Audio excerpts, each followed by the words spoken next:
Hello friends, dragon fruit കൃഷിയുടെ പരിചരണവുമായി ബന്ധപ്പെട്ട ചില കാര്യങ്ങളാണ് ഇന്ന് പറയാൻ ഉദ്ദേശിക്കുന്നത്.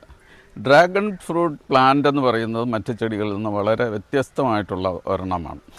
കാരണം ഇതൊരു കാക്ടസ് ഗ്രൂപ്പിൽപ്പെട്ട ചെടിയാണ്. കാക്ടസ് എന്ന് പറയുന്ന കള്ളിമുള്ള ചെടികളൊക്കെ വരുന്ന ഒരു ഗ്രൂപ്പാണ് കാക്ടസ് എന്ന് പറയുന്നത്. വളർന്നു വരും. ഇതിപ്പോൾ നട്ടിട്ട് 2.5 മാസം ആയുള്ളൂ. ഇതിപ്പോൾ അതിൻ്റെ റിങ്ങിൽ കയറി സാമാന്യം നല്ല ഗ്രോത്താണ്. അപ്പോൾ ഇത് എന്ന് പറയുന്നത് നന്നായിട്ട് പ്രൂൺ ചെയ്ത ഒരു ചെടിയാണ്.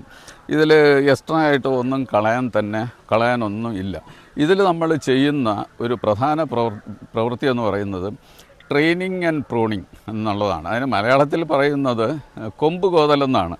ഇവിടെ കൊമ്പെന്ന് പറയുന്ന വാക്കിന് ഈ ചെടിയെ സംബന്ധിച്ചിടത്തോളം അതത്ര യോജിച്ചൊന്നുമല്ല. കാരണം കൊമ്പെന്ന് പറയുന്ന തരത്തിൽ നമുക്ക് ഇതിൽ ബ്രാഞ്ചസ് ഒന്നും ഇല്ല. ഇതിലുള്ളത് നേരത്തെ ഞാൻ പറഞ്ഞതുപോലെ ഫ്ലഷി ആയിട്ടുള്ള സ്റ്റെമ്മാണുള്ളത്. പക്ഷേ ഇതിൽ ട്രെയിനിങ് എന്ന് പറയുന്ന ഒരു പരിശീലനമാണ്. എന്താണ് പരിശീലനം? ഇവിടെ ഈ ശിഖരങ്ങളെ അല്ലെങ്കിൽ ഈ തണ്ടുകളെ നേരെ വളരുന്നതിനുള്ള ഒരു പരിശീലനമാണ് കൊടുക്കുന്നത്. ചെടിയല്ലേ, നമുക്കത് അങ്ങനെ നമ്മൾ പറഞ്ഞാൽ കേൾക്കില്ലല്ലോ. അപ്പോൾ അതുകൊണ്ട് എന്താ ചെയ്യുന്നത്, ഇതിനെ നമ്മൾ കെട്ടിവെക്കും. ഈ സോഫ്റ്റായിട്ടുള്ള ഇത് പിന്നെ ചണനൂല് കൊണ്ട് അല്ലെങ്കിൽ അതുപോലെ സോഫ്റ്റായിട്ടുള്ള ഏതെങ്കിലും നൂല് കൊണ്ട് ഇത് വളർന്ന് തുടങ്ങുന്ന സമയത്ത് തന്നെ, വളരുമ്പോൾ തന്നെ അതിനെ കെട്ടി വെക്കണം.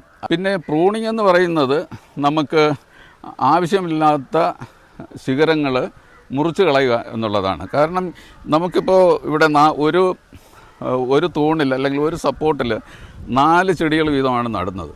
അപ്പോൾ അതിൽ നിന്ന് 4 തണ്ടുകൾ മാത്രം നമുക്ക് വളർന്ന് മുകളിലെത്തിയാൽ മതി. കാരണം മുകളിലെത്തിയതിന് ശേഷം പിന്നെയും ശാഖകളുണ്ടാവും, പിന്നെയും ബ്രാഞ്ചുകളുണ്ടാവും, ധാരാളം പൂവുണ്ടാകുന്നതിനുള്ള സാധ്യതകളുണ്ട്. അപ്പോൾ അതുകൊണ്ട് നമ്മൾ ഈ അടിയിൽ നിന്ന് വരുന്നത് ഒറ്റത്തണ്ടായിട്ട് വളർത്തി കൊണ്ടുവരുന്നതാണ് സൗകര്യം. അപ്പോൾ അതാണ് അതിൻ്റെ ട്രെയിനിങ് എന്ന് പറയുന്നത്. അതാണ് പ്രൂണിങ് എന്ന് പറയുന്നത്.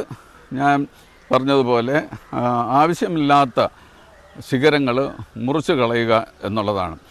ഉദാഹരണമായിട്ട് ഒരേ തണ്ടിൽ നിന്ന് 2 3 ശിഖരങ്ങൾ വരുന്നു എന്നിരിക്കട്ടെ. നമ്മളത് 3 വളരാൻ അനുവദിക്കാതെ അതിൽ നിന്നും ഏറ്റവും ഹെൽത്തി ആയിട്ടുള്ള ആരോഗ്യമുള്ള ഒരു ശിഖരം മാത്രം നിർത്തിയിട്ട് ബാക്കിയുള്ളതിനെ മുറിച്ച് കളയണം. അതാണ് പ്രൂണിങ് എന്ന് പറയുന്നത്. ഇതെല്ലാം സമയാസമയം ചെയ്യണം. ഈ വീഡിയോ നിങ്ങൾക്ക് യൂസ്ഫുൾ ആയെങ്കിൽ നിങ്ങൾ ലൈക്ക് ചെയ്യുക, സബ്സ്ക്രൈബ് ചെയ്യുക, മറ്റുള്ളവർക്ക് ഷെയർ ചെയ്യുക.